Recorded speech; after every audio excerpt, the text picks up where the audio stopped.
Salut les entrepreneurs passionnés, ici Aurore du blog Marguin Design. Aujourd'hui, je vais vous présenter 7 raisons d'en finir avec le perfectionnisme. Je vous rappelle que pendant tout le long de mon défi, une vidéo par jour pendant 30 jours, vous pouvez me poser toutes vos questions en commentaire pour que j'essaye d'y répondre en vidéo. Être perfectionniste, on ne sait pas trop s'il s'agit d'un défaut ou d'une qualité. D'une part, cela garantit un certain sérieux et une conscience professionnelle. D'autre part, on ne sait pas forcément aller à l'essentiel et on se disperse parfois dans des détails qui n'en valent pas la peine.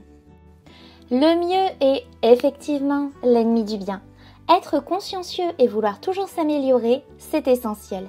Mais être perfectionniste, c'est autre chose. Et cela m'a joué de nombreux tours en tant que créatrice d'entreprise. Que l'on soit entrepreneur ou porteur de projet, notre énergie et notre état d'esprit sont des facteurs clés vers la réussite. Il faut les préserver et je me suis rendu compte que pour cela, lutter contre le perfectionnisme est nécessaire. Tout d'abord, parce qu'il est source de pression, d'épuisement et de baisse d'estime de soi. Ensuite, parce qu'il nous déconnecte de nos progrès, nous rend ennuyeux, nous empêche d'aller au bout des choses et d'y prendre plaisir. Raison numéro 1 d'en finir avec le perfectionnisme, vouloir la perfection peut engendrer une pression énorme. Salvador Dali disait « Ne craignez pas la perfection, vous ne l'atteindrez jamais ». Et pourtant, le perfectionniste se donne une vision de la perfection et essaye de l'atteindre en fonction de ses propres critères. Si tout doit toujours être parfait, chaque tâche devient forcément gigantesque.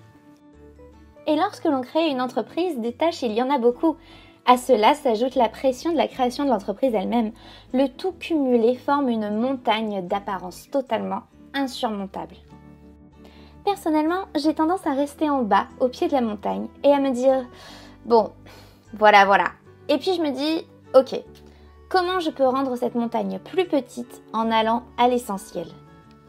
Raison numéro 2, chercher la perfection est épuisant.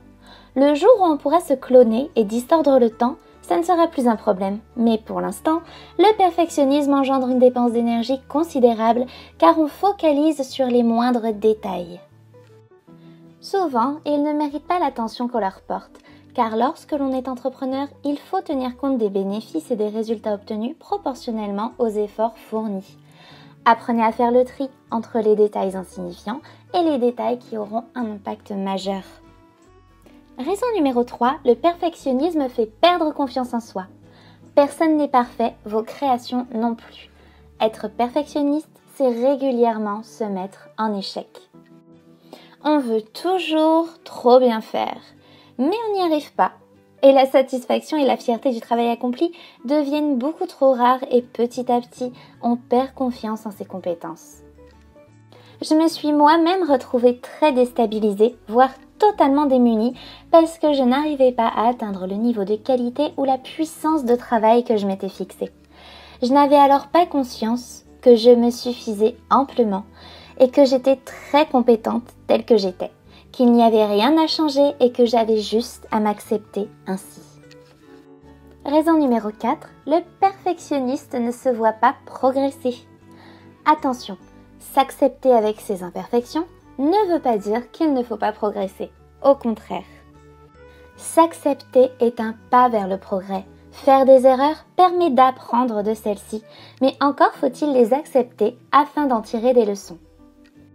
Le perfectionniste, lui, ne remarque pas ses propres progrès car il est focalisé uniquement sur son objectif parfait.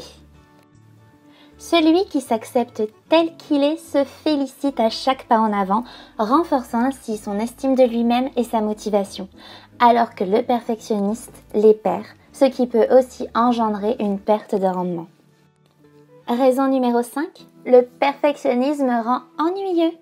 À force de vouloir être et faire parfaitement les choses, on devient moins intéressant. Et oui, c'est beaucoup plus difficile de s'identifier à une personne à qui tout réussit en apparence. Ce sont nos imperfections qui nous rendent humains, accessibles, vivants. Nos erreurs, nos doutes, nos peurs font que notre histoire est intéressante. Sinon, pas de rebondissement. Même Superman a une faiblesse, alors n'ayons pas peur de notre imperfection. Raison numéro 6, les perfectionnistes ont plus de mal à aller au bout de leur projet. Le niveau d'exigence est tel que finir les choses devient long, voire impossible. Souvent, le perfectionniste va préférer renoncer ou ne pas commencer par crainte de ne pas atteindre son but de manière aussi parfaite qu'il le souhaite. Ou alors, le temps pour y arriver fait qu'il va finalement se lasser de son objectif avant même d'y être arrivé. Surtout qu'il essaye seul d'atteindre son but, puisqu'il n'aime pas déléguer, parce qu'il craint que les choses ne soient pas faites avec son niveau d'exigence. Raison numéro 7, le perfectionnisme gâche le plaisir. Toute la pression engendrée et ce besoin de performance peut nous éloigner du plaisir de créer, d'exercer notre métier passion. En effet, on bloque alors sur des détails, on se sent stressé, on est dans la peur au lieu d'être dans le plaisir, on culpabilise même de ne pas travailler.